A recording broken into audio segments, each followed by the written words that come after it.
Hello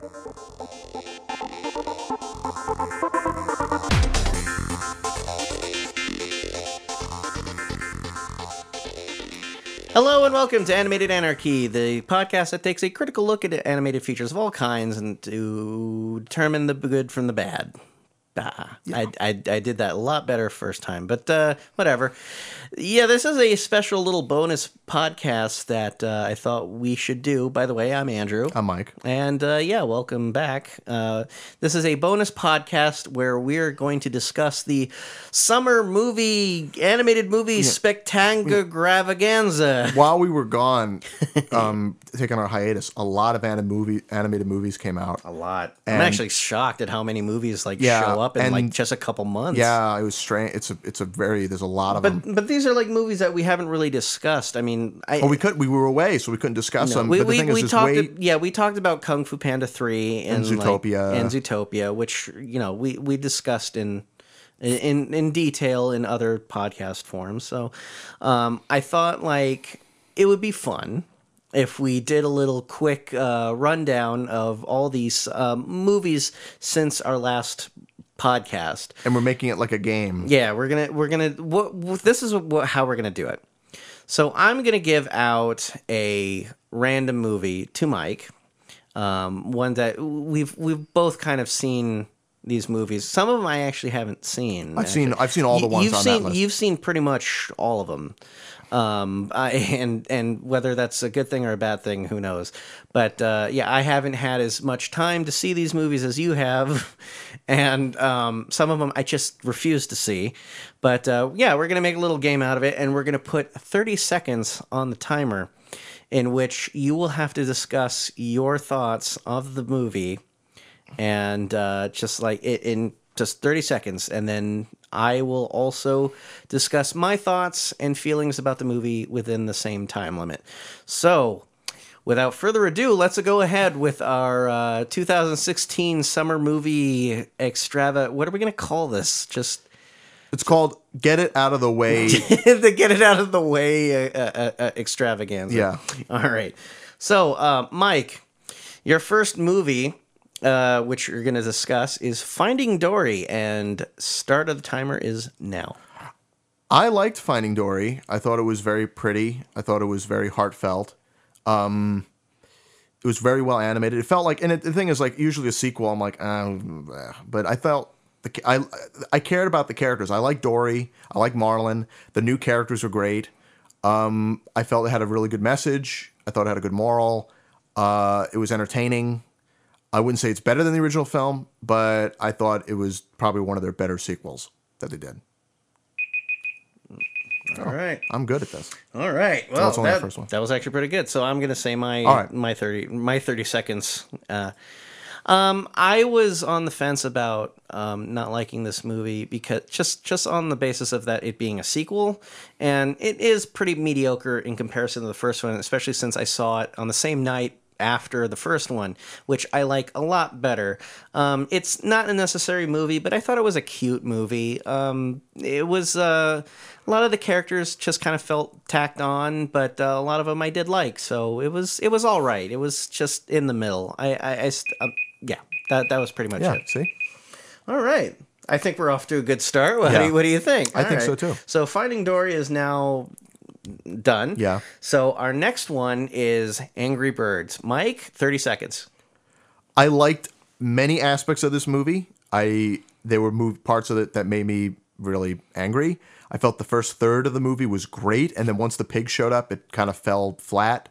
The cast was good. The animation was fantastic. I love the art direction and the color and everything like that, but I felt as a story, it's definitely maybe, I would say, one of the weakest films I saw this year.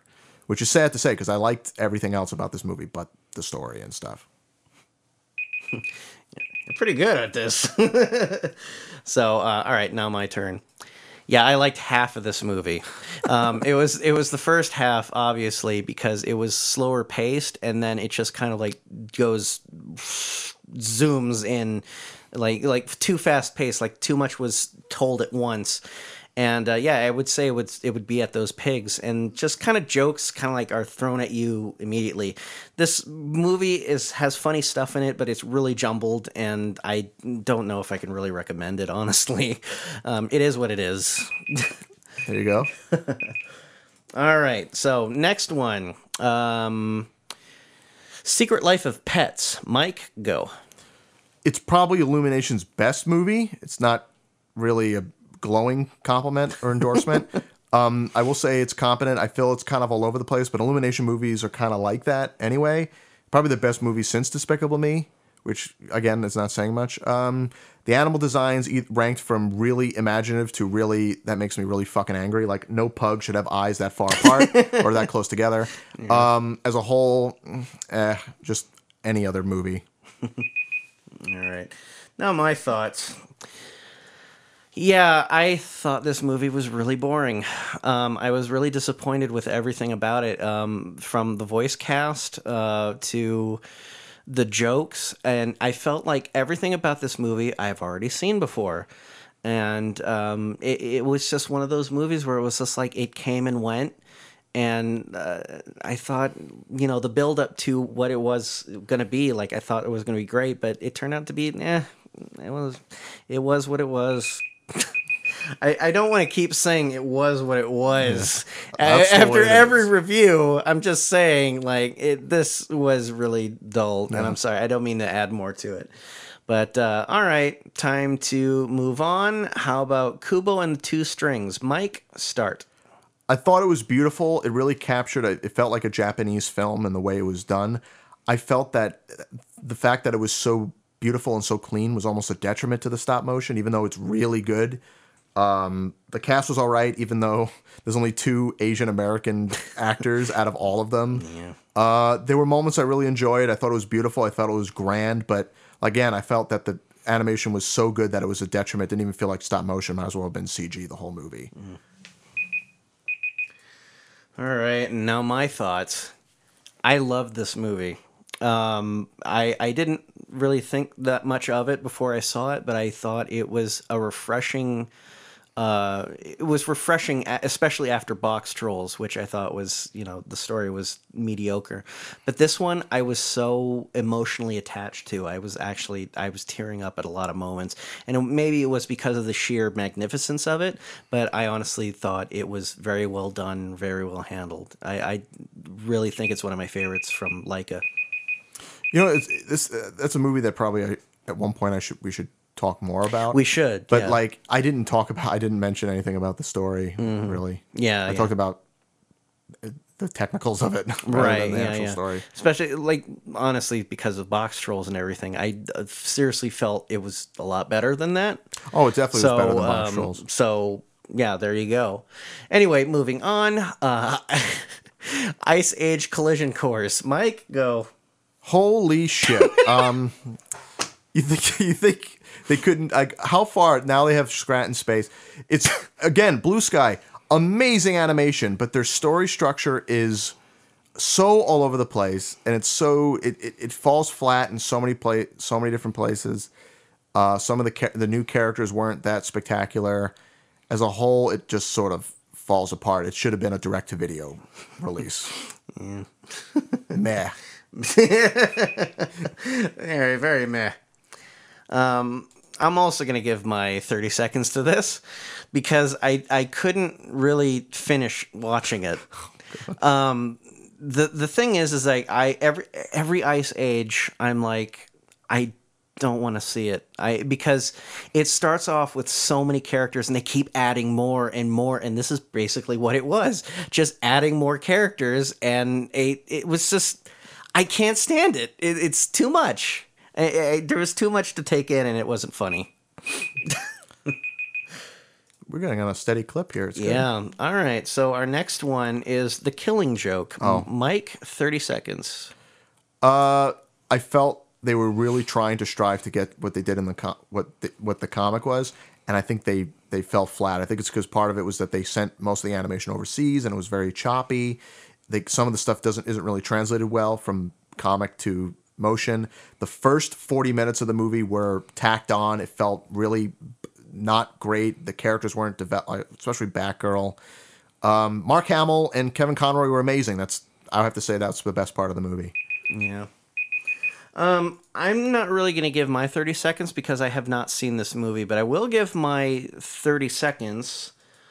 No, I won't give 30 seconds about this. I will say that I've read the book. It's not one of my favorites. Yeah. I'm not really a big Alan Moore fan. I do like Watchmen.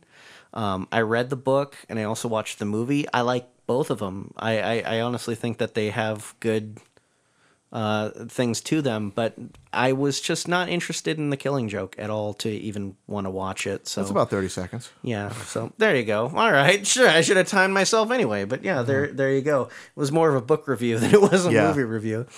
All right, and we're getting down to the last two. Here's Ratchet and Clank. Mike, go.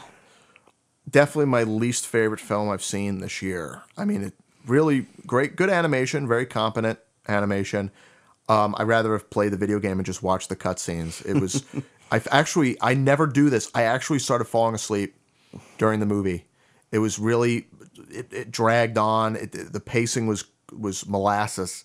And I liked the characters and the voice cast was all right. But as a whole, I didn't need to see it. I hate you for dragging me to see it. No. Yeah, sure, blame me. Yeah, blamed you. Okay, I had such high hopes for this movie just because I'm such a big Ratchet and Clank fan, and also I wanted to finally see an animated video game movie done right.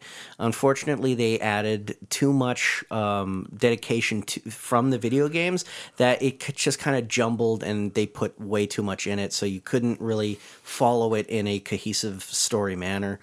But still, I love the cast, I love the games, and I made the mistake of playing the game before I watched the movie as well. But yeah, definitely was the worst movie this year, sadly. I really hate to say that because I'm such a Ratchet and Clank fan. All right, and this one's only going to be for you, Mike. Which one was this one? You saw Sausage Party. Oh, 30 seconds. Here you go. I'm not even. After reading the script, I didn't think it was going to be. I thought it was going to be really awful. Seeing the movie, it wasn't as bad as the script. There were some moments. The animation was fantastic in it, I will say. But as a whole, wow, I was kind of speechless. I mean, most of the audience we saw it with was speechless. And I wish I didn't see it before I found out how badly the animators were treated on the movie. But as a whole, Yeah, everyone that I hear who has gone out of that movie has basically said like, yeah, I really just didn't feel like it was necessary to see. Yeah. And even people who have that like sort of I haven't kept track of like box office and stuff. I don't know how well it did. Yeah, it did. It made its money back. I know that For sure. So, because it prided itself in how low the budget was. Yeah, but then you find out that it's because of all these animators. Yeah, and apparently the Canadian union they're looking into it, which hopefully something comes out of it. Something good comes out of it. But yeah, that's like 8 movies. 8 movies, and each one... 6 of them you saw, and 8 of them I saw. Yeah, so... yeah, overall, I think we did a pretty good job. Yeah, I mean, I don't know if realizing how many times I've said, like... I think the most praise I gave was to Finding Dory. Well, that's the thing about a lot of movies, and I mean, especially a lot of live action movies that I've seen this year have fallen in the it was all right. Nothing really wows me. It's like but I kind of go into them. Yeah. I'm almost kind of going into these movies because first off, they're like they're sequels or reboots to something, or they're based off of something, and I come out of them, or I go into them knowing that this is going to be mediocre. Yeah. So really, it's just like what I'm expecting is what I'm getting. Yeah. I'm not really wowed by anything, but I'm not really like, I don't really hate anything. Like my favorite was probably of all those Finding Dory. Yeah. Kubo is probably my second. Kubo, honestly, for me, is my first. What's your least? My least favorite would probably be Angry Birds, just because, like, I mean, the only thing that I liked about Ratchet and Clank was the fact that I was actually seeing a game. Movie. Is a game that I enjoyed and I loved seeing the characters of. And with Angry Birds, it was just like I was finding a slow descent into Madness. like not into madness, into mediocrity, just where it was like it had potential and it was going someplace, but then it just kind of like turned into, you know, another Minions plot line, Yeah. you know. So really, That's that's like the biggest problem that I have. Like Ratchet with and a lot of Clank these was probably my least favorite, But only I- because like yeah. I do like the characters, but I didn't have. Yeah, I will not defend that story. That was a jumbled We mess. saw it in 2 video game movies this year. Yeah, we did. Yeah. We think it's the best video game movie ever done to this day. Probably technically Wreck-It Ralph. Technically, yeah. Everyone always like tells me like, "Oh Mario. wait, you're forgetting Wreck-It Ralph," and I'm just like, "It's not based off a video game. It's based derived. on video games, but it's not based off of a series, like an established series." So, you know, and people can also argue, "Oh, Mortal Kombat was great," and I'm just like, that's kind of saying, you know. That's like saying like Final Destination 4 is great because there was more blood in it than the last one or something. Yeah, but you know, there's all these other movies that you're just like, eh. Yeah. So, but yeah, that's how. But it was like, it was one of those things where it's just like I was really happy to see it animated on the screen, but I really enjoyed the game so much more. Play the game. But Don't watch the movie. but yeah, I would say that Angry Birds. Would you say was it's my the least best favorite movie of tie-in the ones I game saw. ever? That's The game. That's a trap. Honestly, that's Yeah. like. That's their plan. They wanted money for the game. Would you say stepping on a nail is better than getting squirted in the eye with a lemon? Lawrence. All right, I think that's Yeah, that's how we that is feel. that is our summer animated movie extravaganza special. Stay tuned, and when we could talk about movies like what's left, Storks and Moana. Oh yeah, those Is that are it? coming up. What other animated movies are coming out this year besides Storks I know. and Moana? Well, yeah, those two, and I feel that there's one more. We haven't Wait. seen Norm of the North. I know that for the life of. For both of The our Life of sakes, Pets, we're not for gonna the both of our sakes, we decided to There's just Sing. not. Is that coming out this year? Yes, that is coming out this year. Sing's coming out this year. I forgot about that. Yeah, there's a couple of them, so maybe we'll give some more either full reviews or we'll do more stuff like this. What is Pixar doesn't have any? Oh, that next year. Yeah, Pixar next stuff year. Next year. Anyway, yeah, thank you so much for joining us in this little bonus podcast where we talked about some more movies in a very short venue. So thank you so much. I'm Andrew. Hi, Mike. We'll see you next time. Goodbye.